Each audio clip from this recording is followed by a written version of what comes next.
Times news channel देख रहे आप सभी दर्शकों का बहुत बहुत स्वागत है। मैं हूं रमनदीप कौर। इस वक्त की बड़ी खबर आ रही है प्रयागराज से। क्या है पूरा मामला, देखने के लिए बने रहिए हमारे साथ। क्षेत्र पंचायत चुनाव मतदान शुरू। प्रयागराज में 21 ब्लॉकों में ब्लॉक प्रमुख चुनाव के लिए मतदान 11 बजे से शुरू हो गया है। सभी चयनित बीडीसी अपने ब्लॉक केंद्रों पर पहुंचकर प्रत्याशियों के भाग्य का फैसला शुरू कर चुके हैं। किसी ब्लॉक पर किसी प्रकार की कोई हिंसा या अराजकता न होने पाए, इसका जिला प्रशासन और पुलिस प्रशासन ने पूरी तरीके से व्यवस्था कर रखा है। जो संवेदनशील ब्लॉक है उन ब्लॉकों पर पुलिस विशेष सुरक्षा व्यवस्था का इंतजाम की हुई है। बहादुरपुर ब्लॉक पर खुद एसपी क्राइम आशुतोष और एजीएम सिटी उपस्थित रहकर सारी व्यवस्थाओं को देख रहे हैं। इस सीट से सपा ने अंगद यादव को अपना प्रत्याशी घोषित किया हुआ है, जबकि भाजपा ने अपना प्रत्याशी नामित नहीं किया है। इस सीट पर भाजपा के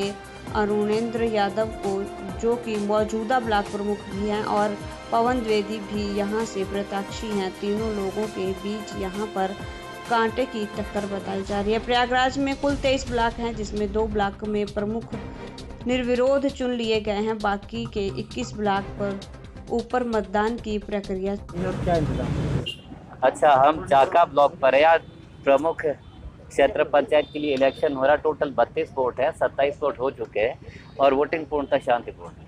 पूरे प्रयागराज की बात करें तो 21 ब्लॉक में मतदान हो रहा है। पूरे जनपद में पूर्णतः शांतिपूर्ण मतदान है और मैंने और कप्तान साहब ने भी 10 ब्लॉक को जाकर विजिट किया और बाकी हर 3 और 4 ब्लॉक पे हमारे एडीएम साहिबान है और हर ब्लॉक पर हमारे स्टैटिक मजिस्ट्रेट लगे हैं। हर जगह पूर्णतः शांतिपूर्ण मतदान हो रहा है। हर जगह सीसीटीवी कैमराज है। 200 मीटर के एरिया में बैरिकेटिंग है और उस एरिया के अंदर केवल ड्यूटी ऑफिसर्स और प्रत्याशी सदस्य यही लोग आ सकते हैं। Thank you. कभी कभी हाँ, ब्लॉक प्रमुख के चुनाव में सुरक्षा व्यवस्था की क्या इंतजाम है? ब्लॉक प्रमुख के चुनाव में जो हमारी 3 टायर की सुरक्षा व्यवस्था है, इसमें मुख्य रूप से 200 मीटर की एरिया में कोई आएगा नहीं। सिर्फ कैंडिडेट जो लोग मतदान डालने हैं सिर्फ वही आएंगे और कोई नहीं आएगा। और पूरी तरह से सबकी जांच पड़ताल करके ही, ताकि कोई भी मोबाइल फ़ोन या अन्य तरह की कोई सामान न लेकर के, इस तरह की व्यवस्था की गई है। मतदान को शांतिपूर्ण बनाए रखने के लिए सारे उपाय किए गए हैं। हर तरह से हम लोग फीडबैक ले रहे हैं, कहीं भी किसी को कोई परेशानी नहीं हो, इस बात के सारे उपाय किए गए हैं। यहाँ पे किसी को अभी उठाने का भी प्रयास किया गया है, पुलिस भी वहाँ मौजूद है। ये मीडिया से सूचना आई है, अभी आप लोग बताए हैं, हम अभी जानकारी इकट्ठा करके फिर बताएंगे। चुनाव के दौरान शरेआम सड़क पर असला ले दिखे लोग। क्षेत्र पंचायत चुनाव के दौरान सैदाबाद ब्लॉक में सड़क पर असला लेकर घूमते दिखे कई लोग। एक तरफ से तो ऐसे लोगों पर पुलिस प्रशासन अंकुश लगाने की बात कही जा रही है, वहीं दूसरी तरफ देखा जा रहा है कि कुछ लोग असला लेकर शरेआम सड़क पर नजर आ रहे हैं। इस तस्वीर को देखकर सहज ही अंदाजा लगाया जा सकता है कि इन दबंगों को ना पुलिस का खौफ है, ना ही इस बात का कि इससे क्या संदेश जाएगा। यह तस्वीर है प्रयागराज बनारस हाईवे के सैदाबाद बाजार की, जहां यह लोग असले लेकर सड़क पर दिखाई दे रहे हैं। यहीं से कुछ ही दूरी पर सैदाबाद ब्लॉक है, जहां ब्लॉक प्रमुख चुनाव का मतदान चल रहा था। आखिर यह लोग कौन हैं जो इस तरह शरेआम सड़क पर असले की नुमाइश कर रहे हैं?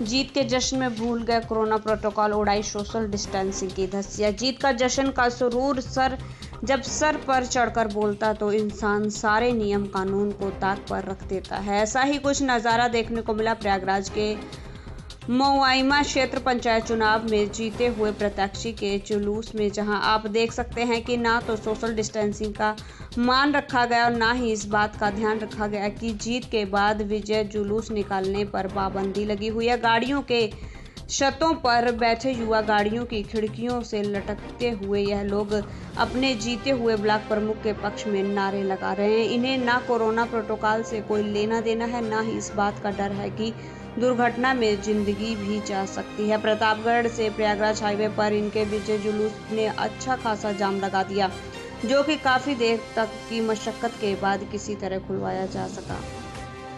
मोआइमा ब्लॉक प्रमुख के समाजवादी पार्टी के प्रत्याशी अफ्तारुल निशा को जीत हासिल हुई। उसके बाद उनके पति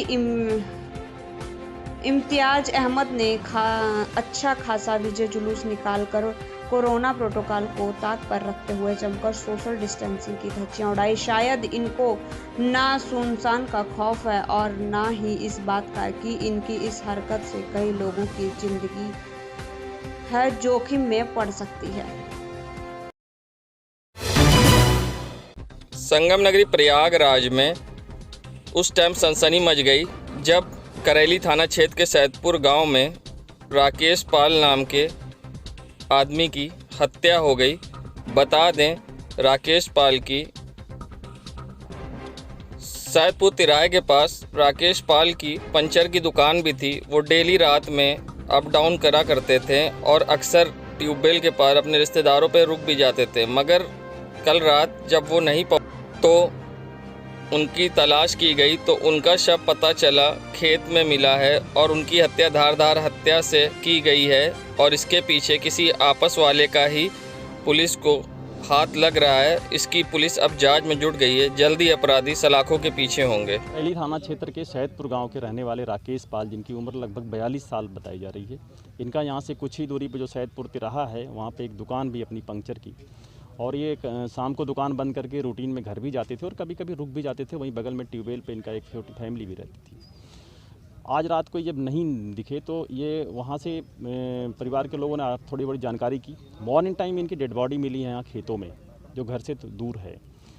देखा गया था यहाँ पे इनकी मोटरसाइकिल पड़ी हुई है, वहीं पे बियर की 2 कैन पड़ी हैं और 2 शराब की पाउच भी पड़े हैं, कुछ नमकीन पड़ी हैं, कई सिगरेट के जले हुए टुकड़े हैं और माचिस की तिलियाँ भी पड़ी हुई हैं। और ऐसा प्रथम दृष्टया लग रहा है कि ये किसी अपनी खास परिचित के साथ ही यहाँ पे आए होंगे और काफ़ी देर तक यहाँ रुके और पीना खाना हुआ है। और इतना देर तक स्टे करने के बाद जब ये नशे में हो गए होंगे तो इनकी हत्या किसी नुकीले धारदार हथियार से मार के हत्या कर दी गई है। हम पोस्टमार्टम के लिए अभी डेड बॉडी को भेजे हैं। परिजनों से पूरी बात की जा रही है, पूरी तहकीकात की जा रही है और हमने भी फील्ड यूनिट बुलाया है, उसको दिखवा रहा हूँ आसपास। ये निश्चित तौर पे इसमें किसी करीबी और नज़दीकी का हाथ तो ज़रूर है और घटना के पीछे की मोटिव क्या है, उद्देश्य क्या है, सारी चीज़ें हम निकाल लेंगे और जो भी दोषी हो उस विरुद्ध कड़ी कानूनी कार्रवाई की जाएगी।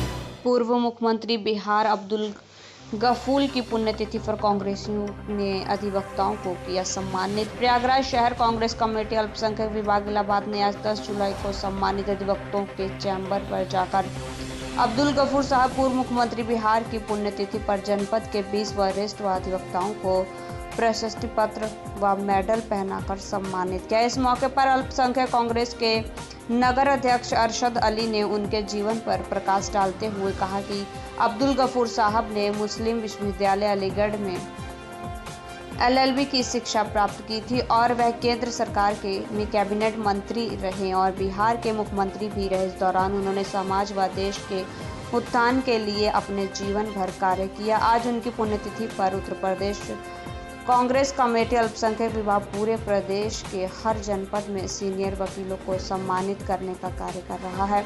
इसी क्रम में जनपद इलाहाबाद में वरिष्ठ वकील Mohammad Ahmad Ansari, advocate Irfan Khan, advocate Shahbaz Ahmad, advocate Abida Shahad, advocate Irshad Ahmad, advocate Mohammad Nasir, advocate Ahmad Ali, advocate Ejaz Ahmad, advocate Mohammad Tarif Abdullah, advocate Farooq Qamar Khan, advocate Sarik Saleem, advocate Fazil Ahmad, advocate आदि वकीलों को सम्मानित किया। इस मौके पर AICC सदस्य तस्लीम उद्दीन, पूर्व प्रदेश प्रवक्ता जावेद और फिर की गोष्ठी पर वकीलों को सम्मानित करने का आज हम लोग ने इलाहाबाद के सम्मानित वकीलों को सम्मानित करते हुए उनको एक सर्टिफिकेट और मेडल से उनको सम्मानित किया है। और यह बताया गया कि गफूर साहब बिहार के मुख्यमंत्री थे और पूर्व प्रधानमंत्री राजीव गांधी जी के सरकार में वो कैबिनेट मंत्री भी थे और उन्होंने बहुत ही देश की उन्नति के लिए बहुत ही बढ़िया काम किया है और जिसको हिंदुस्तान जनता भूल नहीं सकती। संगम नगरी प्रयागराज में जहां उमस भरी गर्मी और बिजली की समस्या से लोग परेशान हैं, वहीं करेली क्षेत्र में बार बार लाइट आने और जाने से स्थानीय लोग परेशान हैं, जिससे लोगों को पानी की किल्लत और बहुत सारी परेशानियों का सामना करना पड़ रहा है। ख़ास तौर से उमस भरी गर्मी में बिजली जाने से लोगों को परेशानियां हो। प्रयागराज के गुलाबबाड़ी क्षेत्र और अटाला माली पार्क के पास लगा गंदगी का अंबार। आप देख सकते हैं स्वच्छ भारत अभियान की किस तरह से कलई खुल कर रख दी है यहाँ की तस्वीरों ने। यहाँ पर नगर निगम के स्वच्छ अभियान की किस तरह से पोल खुल के सामने रख दी गई है। आप देख सकते हैं यहाँ पर किस तरह से गंदगी के अंबार लगे हुए हैं। और ये जगह है गुलाबबाड़ी अटाला माली पार्क के पास का, जहाँ पर स्वच्छ भारत अभियान की धज्जियाँ उड़ा के रख दी। यहाँ लगे गंदगी के अंबार और उस पर से घूमते आवारा पशु। और आप देख सकते हैं किस तरह के गंदगी के अंबार लगे हुए हैं, जिसके बाद स्थानीय लोग गंदगी से संक्रमण फैलने की आशंका जता रहे हैं और संक्रमण फैलने के खतरे से डरे हुए हैं। आप देख सकते हैं गंदगी का अंबार। नगर निगम द्वारा स्वच्छ भारत अभियान के दावे कागज़ों तक ही सीमित हैं और हकीकत कुछ और ही है। सोचिए, ये रिहायशी इलाका है और जब यहाँ पर ये गंदगी के अंबार लगे हैं, किस तरह से यहाँ के लोग रहने पर मजबूर हैं। अगल बगल घर है और गंदगी से उठती दुर्गंध।